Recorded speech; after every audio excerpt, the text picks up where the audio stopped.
Culture Média sur Europe 1, 9h30, 11h avec Thomas Hill, avec Bertrand Gier ce matin, directeur du pôle news du Figaro. Et c'est l'heure du journal des médias de Julien Pichenet.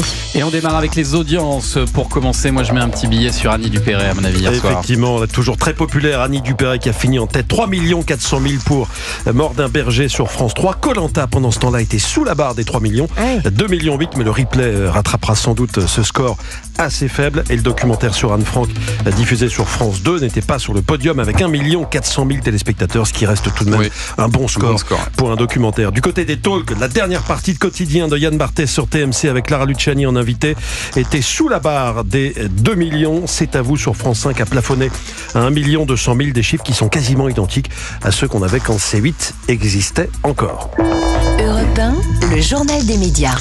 Et puis à propos de C8, Cyril Hanouna en a dit plus concernant les audiences de la première de TPMP depuis l'arrêt de C8. Hier après-midi sur Europe 1, dans son émission On marche sur la tête, tous les jours de 16h à 18h sur notre antenne, l'animateur s'est réjoui des audiences de lundi soir, même si elles sont difficiles à calculer précisément. Apparemment, et c'est des amis d'une autre chaîne qui ont fait un petit peu le calcul, apparemment on était on a fait 1 million de moyenne, on est compte, sans YouTube, 1 million de moyenne.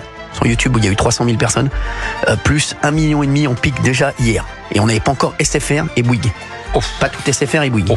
Voilà, TPMP maintenant, il faut le rappeler, c'est un petit peu partout, sur de nombreuses plateformes, sur Dailymotion, sur YouTube, ce qui montre bien que les téléspectateurs de TPMP restent fidèles malgré l'arrêt de la chaîne C8. Et encore, hier soir sur YouTube, on a pu observer un pic à plus de 210 000 spectateurs devant le direct de Touche pas à mon poste. Et on pourra en reparler demain avec Lionel Stan, le numéro 2 de H2O, la société de production de Cyril Hanouna. Et puis alors ce matin, Emmanuel Macron a annoncé qu'il prendrait la parole à 20h. Mes chers compatriotes, a prévenu le président dans un communiqué, dans ce moment de grande incertitude où le monde est confronté à ses plus grands défis, je m'adresserai à vous ce soir à 20h dans cette allocution qui sera retransmise sur TF1, sur France 2 ainsi que sur les chaînes info.